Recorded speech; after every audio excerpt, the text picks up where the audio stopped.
From November 14th to 21st, we're inviting you to join us for a powerful trip to Ghana. This isn't just a vacation. This is a chance to walk through the same places where many of our people were captured, held, and shipped off into slavery. So don't wait. Secure your spot today. We're making history by walking through it. Will you be with us?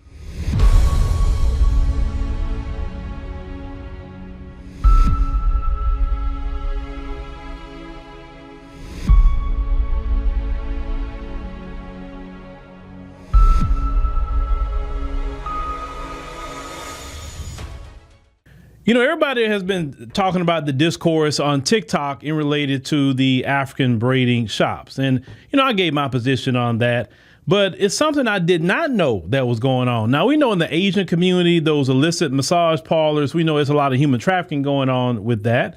And what happens with that, a lot of those women want to come over to the United States. They get with traffickers and they put them inside of the illicit massage parlors and they have them doing something strange for some change in those massage parlors day in and day out, and they have big documentaries and things like that. But we've never really seen African women being put in those places. But the equivalent to that is the African braiding shops, which I did not know that the African braiding shops was equivalent to this. Now, this one sister is going to talk about a raid that happened at an African braiding shop. Let's go ahead and check this out. Oh, nothing, I guess. The African braiding shop in my town got raided because apparently there was a man who was bringing over all these young girls. So it was basically trafficking. He was bringing over all these young girls and had them working in the braiding shop, and they weren't getting paid any money. And I remember I used to go in there and get my hair braided, and the guy would come in while the girls were braided and collect all the money and then just leave. And I would see him doing that all the time. And they were basically being trafficked. And they had the shop, but they weren't paying them girls who were actually doing all the work. They weren't getting any money. And it was a big deal. They got raided and shut down. So, you know, that happened. This is something that I personally did not know was going on. So you immigrate to this country, and then other African women that want to immigrate here, you're doing horrible things to them. And it's been all definitely documented. We're going to get more into that. And in some cases where women, you know, have been saved out of these locations. The women are sitting up there braiding all day. They're not getting paid a dime. The traffickers are also making a lot of these young women have sexual relations with them. I mean, it's a whole racket. And if these women say something about it, then they threaten to bring them back or get them deported out of the United States. But the question I have is how these traffickers are getting visas for these women. That's the question I have, because, you know, they can't really do it unless they got ties inside of the government to help them along with their trafficking. Because the trafficking of women is a, you know, global business and billion-dollar business for sure. But let's go ahead and check out this article that was written actually this year back in April about the human trafficking of African women in these braiding shops. So it says, as you can see here, how human trafficking happens in hair braiding shops. Now, this is written by a Shakitha Torres. Now, it said that human trafficking, it doesn't always look like what we expect. It said it isn't always back alleys or dramatic kidnapping. Sometimes it operates right in front of us in everyday spaces. It said we visit or drive by regularly. It said the hair braiding shop is one such space that has come under increased scrutiny. Hair braiding shops, especially in urban areas across the U.S., provide culturally rooted services and play a vital role in the Black and African immigrant communities. It said, however, some of these establishments have also been exploited by traffickers to hide forced labor and human exploitation in plain sight. They say they're going to explore how the trafficking happens. It's in these settings and what to look for in recent real-life cases and how communities can respond to protect the vulnerable. So they give you, you know, what are hair braiding shops? You know, we know what that is. So they're talking about how human trafficking happens in the braiding shop. So it's a trafficking, it's in hair braiding shops. And so they usually take on the form of labor trafficking. Say, where individuals, often women and girls, are forced or coerced to work under exploitative conditions. It say, here's how it typically unfolds. Recruitment from abroad. The traffickers promise women in African nations, such as Senegal, which I think the last time my daughter went to one of them, the main lady was running, she was from Senegal, Togo, Nigeria, and Guinea, and Equatorial Guinea, because I heard a couple of them speaking Spanish. It say, an opportunity to come to the U.S. for a better life, education, or employment. They may even charge them recruiting fees or help them get travel documents. Say, once in the U.S., they promise job becomes a trap. The victim is told she owes enormous debt, often thousands of dollars, for transportation, housing, and training. She's then forced to braid hair for long hours without pay until the debt is repaid. It said victims often are denied wages or paid far below minimum wage, forced to live in the shop basements or overcrowded apartments owned by the trafficker, threatened with deportation or harms the family back home, or deprived of passports identification. Now, they're talking about real-life cases of trafficking hair braiding shops. So it's the United States versus Advocacy. So in 2023, federal prosecutors charged a shop owner in New Jersey with trafficking multiple women from West Africa to work in hair braiding shops. So the women were brought under false pretenses to work 14-hour days, live in cramped quarters, and were paid as little as $1.50 per hour. It said some of the victims were young as 15. Like, hold on. My Lord, is this what y'all doing to African women that's in the braiding shops? Now, I'm not saying every woman in there is trafficked. That's not what I'm saying.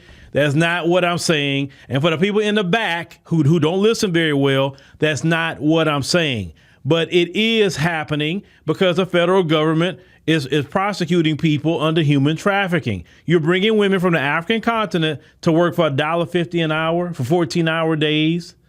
That is utterly wrong. That's wrong. And maybe we wouldn't be focusing on this if Black Americans wouldn't have talked about a boycott of it. Probably wouldn't even heard about some of this, right? But let's go on and continue, because this is foul. And these African governments need to do a better job at protecting those women in those countries. But obviously a lot of them don't, because you hear like a lot of Kenyans and other ones go to Saudi Arabia and they have a lot of horrible things that happen to them over there. Now, they say here, another case.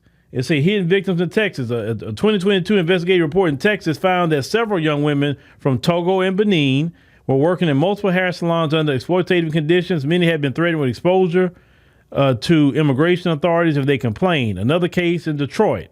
It say in 2021, Detroit Police Department uncovered a trafficking ring that spanned several African hair braiding shops in the metro area. The workers, many undocumented, were forced to live on site and braid hair 12 to 16 hours per day with no breaks. Oh, that is so cruel. That is cruel. It said these examples demonstrate that trafficking in braid shops is not only real, but widespread and often overlooked. So you're talking about the possible signs. And sisters, you're the one to go in those places. I don't. Unless I take my daughter or whatever, my little one. It says if you visit or pass by a hair braiding shop, here's a red flag to watch for. Workers appear overly tired and withdrawn. A higher number of young women, especially teens. Workers live in or transported from the same address daily. No visible pricing or business license on display. Workers avoid eye contact and defer to one person for all the answers. Shop is open unusually long hours, 6 a.m. to midnight. Conversation in another language quickly stop when others enter. It say customers notice inconsistent pricing or unusual behavior.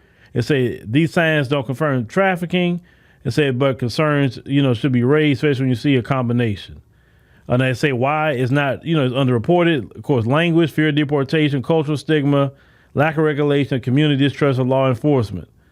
They're talking about, of course, how you can take action, report suspicious activities to the National Human Trafficking Hotline, raise awareness, support survivors, educate beauty industry professionals, pray for eyes to see, okay?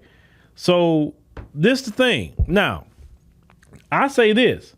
If any woman has been a victim of human trafficking in any African woman in these braiding shops, let us know. I'd like to talk to you. I'd like to do an interview with you because, hey, it's about saving, women from human trafficking.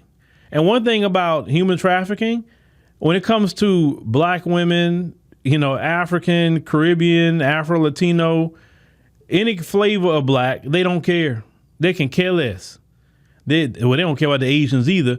but they'll care more about the Asians before they quicker to care about, what's going on with any kind of black person. That's for sure. People were taking advantage, and that, like I said, is utterly wrong. That is so wrong. Because I mean, having them women sitting up there working 14 to 16 hours a day for $1.50. What kind of crap is that? Because, what I know, a lot of times the braiders are getting at least a minimum $200. Matter of fact, I just got my little girl some Senegalese twists the other day, and her braider, she's a black sister, black American sister, right? And, she charged more than that. And she did a good job, though, right? She did a great job. And that's why I say, hey, my little girl need anything, hey, I go to this sister over here, get her hair braided. But that's wrong. That's utterly wrong. And see, this is what some of our brothers and sisters here in America be talking about. You want to come over here and do some scamming. And scamming and harming your own people at that. Your people come over here to say, man, I want to have a new lease in life, and they get put in a worse situation than what they were in their homeland. Now, if you immigrate over here, this is why it's important. See, this is why it's very important. Any kind of immigrant that come here, get with black Americans. See, black Americans will tell you real quick if somebody's foul. We sniff that out real quick. Get with us. We'll tell you, like, hey, what you doing in your new job? Or how much you getting paid? And you're like, oh, I'm getting paid $1.50 an hour. You get paid what? What kind of job you got? Hell no. That is not even minimum wage. Like, you braiding all day? You should be getting $200-300 a head, depending on the style. And I'm talking about down here in Texas. I'm not talking about your California braiders and your New York braiders. I'm not talking about y'all. You know what I'm saying? No. This is why it's important for y'all to befriend black Americans. When you come in here and try to do everything on your own and you don't have no black American you could talk to, that's the issue. No different than if we go to your country. We gonna get in more trouble if we don't go befriend some of y'all and say, hey man, my name is Phillip. Yeah, I'm here. Hey man, give me the 411. Give me the game by this city. And you the people, you come with them like that. They're like, oh yeah, man, shoot, let me show you. Let me tell you what's up. Now don't fool over here. Don't mess with that. This kind of person here, you better watch it. You need that. In every country you go to, you need that. I don't know how you come to America and not come to the people who know this country, black Americans, like the back of their hand. Why don't you do it? You wouldn't be in a situation like that if you knew it. And it's like this. Let's say even if he told you, I'm going to tell on you, I'm going to do this, I'm going to do that. 9 times out of 10, he'll get deported. He ain't going to say nothing. He's not going to say a word. And if your paperwork right, he can't do nothing about it anyway. But, I'm going to have to say shout out to black Americans for even mentioning the braiding shops. Like I said, a lot of this stuff is starting to come up now because of those braiding shops. Once again, I'm not saying every African braiding shop has human trafficking. That's not what I'm saying. But what I am saying is some of that, it's like, because I always say when I go in a place, I say, where did you get all these women from? I mean, you have 2 or 3 women doing a person head and it be multiple of them doing 2 or 3 women braiding a hat. I'm like, I just never understood that, how so many people be in there. And I'm not once again, I'm not saying that's what's the case, but it is going on. So you just want to just actually raise awareness of what's going on. And sisters, be on the lookout if you go in them places. Make sure the women okay in there. Make sure they're not victims of human trafficking because, hey, you could end up saving their life. From Nairobi to Mombasa, we're downloading